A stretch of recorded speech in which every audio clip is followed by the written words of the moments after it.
A lot of progress has been made on this car over the years, and last episode continued the lunacy by sorting out an overkill intake system.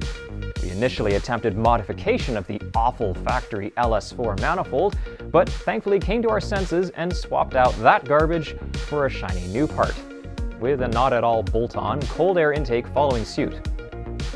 That certainly put my aluminum welding, dare I say, skills to the test, and although they're not likely something I'd list at the top of my resume, this did turn out good enough that it should hold together, with any luck. So, let's cross our fingers and proceed to the next task.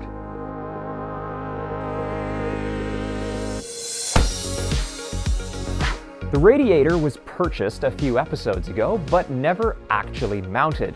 So I'd say it's only time to take care of that and get rid of the hammer. This shouldn't be difficult. Unlike a lot of things in this project, there is no special math or calculations needed before we can get to building, as we did that a while ago. What we really need then, rather than just some brackets welded to the rad, is a support that reaches from frame rail to frame rail, has some locating pads to hold the radiator, and doesn't reduce our ever-precious ground clearance. Eventually we'll add some tie-downs to the top as well, but we'll leave that until all our plumbing is in place, as it's going to be far too easy to run out of room up here. Now, conveniently, back in episode 28, when we did some surgery to the frame, we also added in a few captive nut plates here and here, so those should get us started. We'll continue our recent aluminum theme into this rad support with a piece of 1-inch box to form the foundation. It first gets sliced down the middle to create 2 C-channels, a couple of holes are then drilled at either end, and the corners get chamfered for a nicer look. 1-inch box was chosen so M8 hardware would fit neatly inside with enough room for a socket. And a piece of backstory you may find interesting is these parts were actually made alongside the modifications to the frame to help out with rigging. As the rearmost holes were drilled first, captive nut plates added next, and these brackets set the distance to the front holes. So with all that behind us now, let's press on by bending up some tubing with a shiny new $13 conduit bender. Yeah, I really don't know how well this is going to work either, but dropping the big dough on a quality unit just isn't in the cards right now, and our pipe bender ain't gonna cut it. Therefore, with a bit of measuring, the tubes got marked up, and let's just give it a shot. A bit of grease was applied to prevent gouging the soft aluminum, and the ever-trusty workmate was prevailed upon as we couldn't think of a better way to hold things steady. Considering the process, that's not too shabby. Also, not quite a full 90 yet, but it is a perfectly acceptable bend, so let's press on. So this one's difficult because we have to make sure that we're bending the two in parallel and we don't get it off. The whole thing feels a little sketch, doesn't it? Yep, very much, and we're pulling through the wood here. How's it supposed to work? Like, what are you supposed to do with that end? I think you just hold on to the wretched Well, that doesn't make any sense. Well, you think that.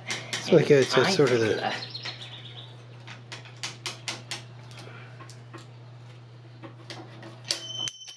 I don't know. Join us in a minute. With a little effort, we eventually got that taken care of, and both bends are looking great.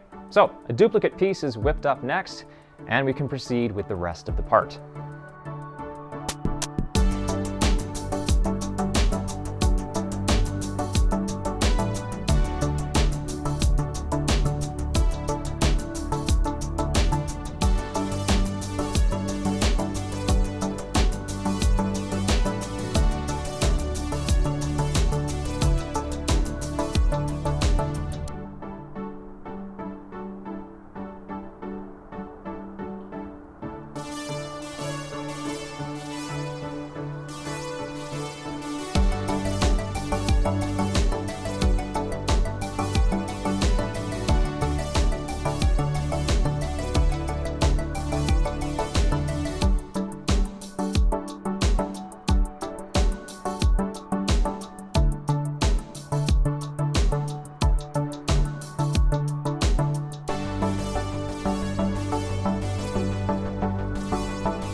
All right, that looks great.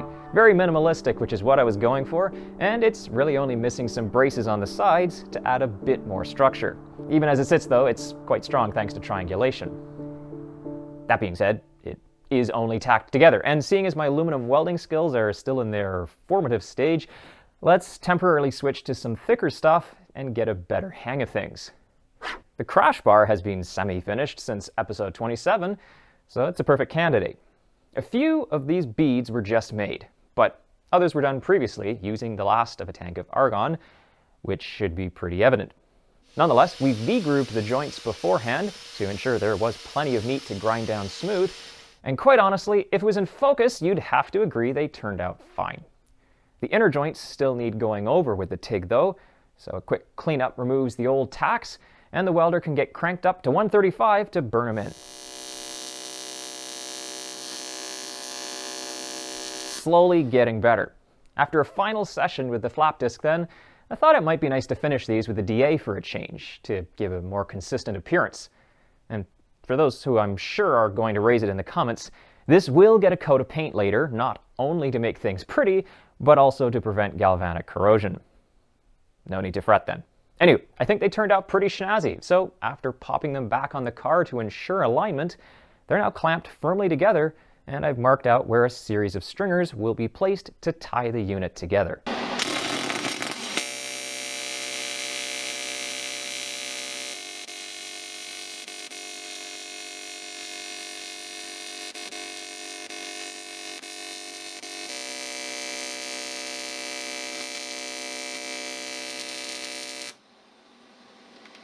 Good. It's awesome to see the car sans hammer finally, as that means we once again have a roller, if it was on the ground. As for the crash bar though, a few more beads will be added in due course, as well as the triangulation we have in mind back here, but this thick aluminum was really eating the argon. So let's return to finishing the rad mount instead.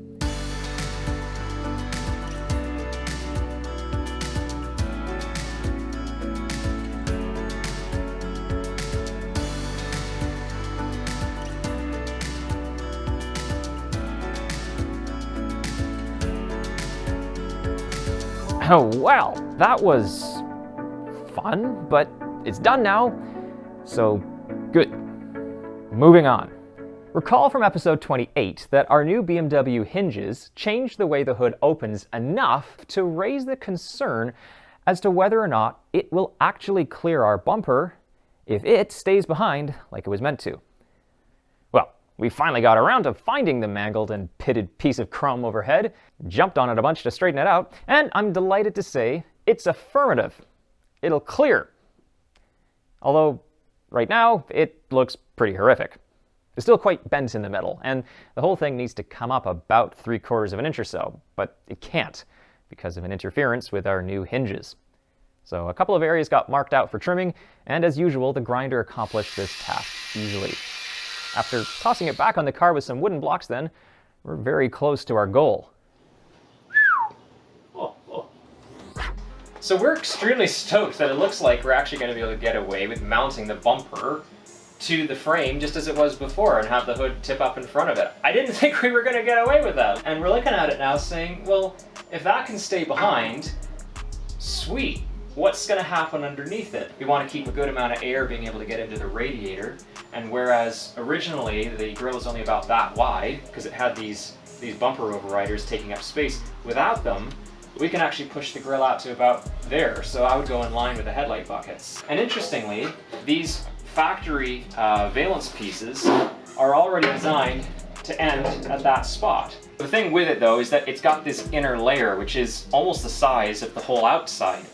And it's got this little extra bracket thing, and I guess it was necessary from factory because this is how they wanted to mount it, but it's really unnecessary and it just creates a captive area you can't paint into. Don't like it. So we're going to come along and drill out all the spot welds and remove that, which just gives us this exterior piece that we actually want. So as of right now, I think what we'll do is we're going to use these pieces and hopefully it'll look good. Interesting. Yeah. Very interesting indeed. Well, that doesn't look too bad. I mean, the stance is perfect. I already knew I loved that, and having a face again is huge, so that's great too. But I don't know, it's it needs substance. It should go without saying, but I really don't want the radiator visibly dangling below the rest of the front end. And while an underspoiler, like what's frequently used on these cars, could hide it from the front, it would still be visible from the side, albeit you'd probably have to get on your knees. For context though, the stands are raising the car 14 inches. So the sills are therefore 6.5 inches above ground level versus 9 inches right here. And that's a sizable difference. Yes, the rad's admittedly only 5 inches off the ground, but if we lowered this to match the sides, we'd at least be headed in the right direction.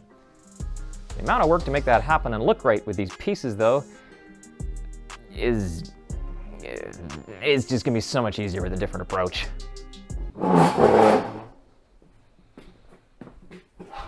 This series' purpose is to tell the story of our project. And I, for one, think a story is more interesting when you don't already know the ending. That's why, typically, I don't show you much of what's still in planning. But here's the thing. This is episode 30, and I think it's time you saw something.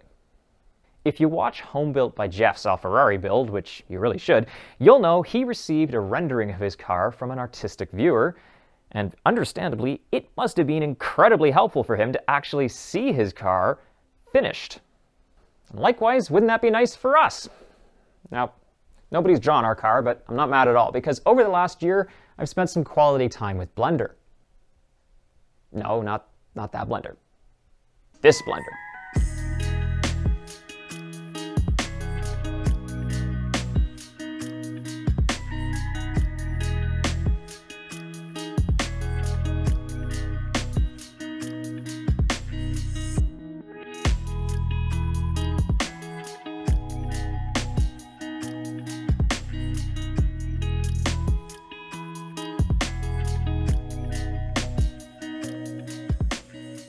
Not bad, eh? What you're looking at is pretty much how the car sits in the garage. I've tried to get it dimensionally as close as I could, but it turns out these are curvy little cars, and the blueprints I was working off were so terrible that I ended up making a hybrid from multiple sets. So more by eye and referencing our actual car, we ended up with what you see here. You'll notice a few features, such as door mirrors, wipers, and hood louvers that are helping to add a level of finish to the car. And each of those are roughly what I have in mind, but the real beauty of having this model is now we can play around with how the front end should look and throw some color on it. So hang in there, this should be fun. As mentioned, the software we're using here is called Blender, and if you're even vaguely artistic and have never heard of it before, this could be the greatest piece of information you hear this month. Blender is an open source software that does 3D modeling, sculpting, animating, video editing, special effects, and many other features I know nothing about. And it's all completely free. There are a ton of great tutorials on YouTube showing how to use it, so we're not going to turn this into another one. But we are going to take a minute to see if we can model up an interesting front end. And for inspiration, we've got two specimens. This 240Z, and a modified GT6 owned by Marcus Bewley of the UK. Both beautiful cars, and I think a merger could be exactly what we're looking for. Let's see what we can do.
that roughly gets the idea down pat, but just as with any good cooking show, here's one we made earlier. What you think? Seriously, place your votes now, folks. We haven't actually built this yet. The round fogs, to me, tie in nicely with the headlights, and the idea is that they'll operate as switchbacks. So they'll be white most of the time and switch back to amber when you indicate. Some side markers will also be added for compliance, but I haven't quite figured out what I want there yet. The base of the lip doesn't fully cover the radiator in an effort to preserve ground clearance. However, the plan there is to add an underbelly like many modern cars have, which could potentially be finned to help direct more air up into the radiator and also allow water to escape. And on that note, last episode generated quite a lot of concern as to whether or not we'd be sucking up water with our new intake design. But hopefully now you can see what we've got planned to avoid that issue. The filters are back in these areas and will be fully boxed off. The main passage for air to get to them will be from up front, though likely a little different from what I've actually modeled. A baffle will help catch any water that might make it into the filter boxes and simply drain it out a flapper valve at the base. The majority of the fresh air entering the grill then will be ducted straight towards the radiators, with the engine being able to draw from this as necessary. So it should work pretty well. Overall, the new design definitely adds some depth and width to the car while still keeping that beautiful little tire poke. Unfortunately though, I feel the flow is lost somewhat on the sides, which taper in far more aggressively. So after some thought, a couple of basic side skirts will help add some definition without much fuss or distraction. Debate is still open as to whether a diffuser would be appropriate out back. A couple of other features we need to incorporate here are a front license plate, sadly, thank you Ontario, so a flat spot where the valence connects around the top will let our custom plate recess back in ever so slightly. To finish it off, a series of slats will make up a grille that looks a bit like the factory one. So there it is! It's been a lot of work to figure out this design and make it a digital reality, so I certainly hope you like it. We could end things there, but I've already mentioned the idea, and it would be criminal at this point to not play around with some paint, so let's head into the node tree where I've got a few options set up. So far, the model's finish is a rough approximation of the rust converter it's finished in reality. However, with the mere computational power exceeding that of NASA, I can drag a slider. And hey, can you say Bond, anyone?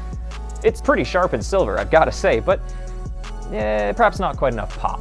So what about yellow? Too similar to Jeff's? Yeah, okay, how about black? Or red? Blue? Light blue. How about returning to the factory color and just go with green? Only a more modern take of it. Not so sure about those chrome bumpers, but that's easily fixed. Maybe the wheels too. You know, this is awesome. Okay, maybe not this combo, but the process. I mean, what a sweet car. The only issue is that I'm actually liking a bunch of these colors, and although we have supposedly made up our minds, I think we could still be swayed. So let us know your pick. We'll leave things there for today though, as altogether this is some great progress and an amazing goal to keep us motivated. So thanks for watching and helping us reach 40,000 subscribers. That's absolutely bonkers, and please do share it with your friends so we can keep the growth going. Huge thanks to all our amazing patrons and donators who tangibly support the channel, and if you'd like to help out as well, there are links in the description below. Keep wrenching, and we'll catch you next time. We want to change pace a little bit, so guess where we're going next? Hello, Michael.